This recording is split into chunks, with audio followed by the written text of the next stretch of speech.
All eyes on the election in Iran. We saw those Iranian elections yesterday. Great deal of protests in the streets. Angry reaction in Tehran to the proclaimed re-election of Iranian President Ahmadinejad. Just a short time ago, Ahmadinejad spoke to reporters. He said the election was fair and free, despite accusations of vote fraud. It was an exceptionally defiant opening statement. He basically claimed complete and total victory, saying that there was no question about the results. We know that several 7 to 10 opposition leaders, officials, activists have been arrested, and more arrests may come. He referred to traffic light infractions, and anybody who speeds and goes past a red light will be fined, and he seemed to imply that the opposition had broken the law and were being fined or punished right now. The arrest of opposition leaders for traffic violations probably tells more about the story than anything else that's being reported. Is Mahmoud Ahmadinejad the winner of this election, as you see it? Well, you know, we don't have all the details. It sure looks like the way they're suppressing speech, the way they're suppressing crowds, the way in which people are being treated, that there's some real doubt about that. I don't think we're in a position to say. It was surprising that the assertion was he won by, what, 60-some% of the vote. And so I think we have to wait and see, but it didn't seem on its face to be as clear-cut. For example, 70% of the vote comes out of the city. That's not Ahmadinejad's strong place.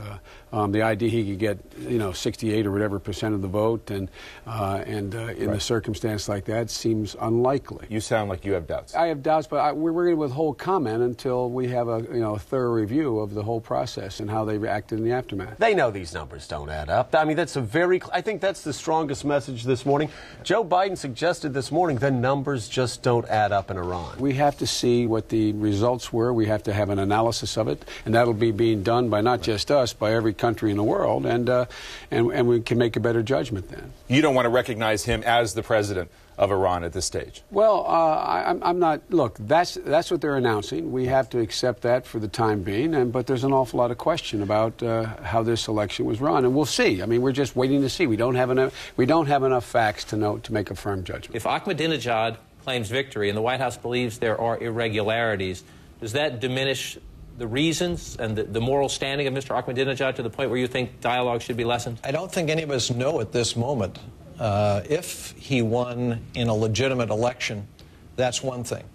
If it was filled with fraud, as is now alleged, that's quite another thing. The comments by the president last week that there was a robust debate going on in Iran was obviously entirely wrong-headed. The election is a fraud.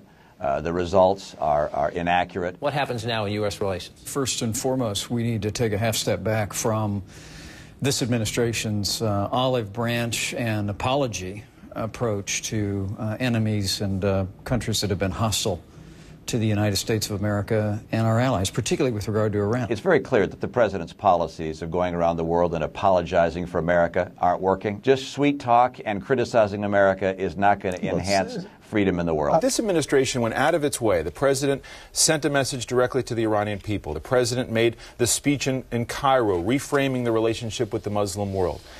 And yet this is the response from the Iranian people, or is it? Do you think Iran is a democracy? No, that's the question. Is this the response? Is this the accurate response we're getting? Is this the result of the Iranian people's wishes? The hope is that the Iranian people, all their votes have been counted. They've been counted fairly.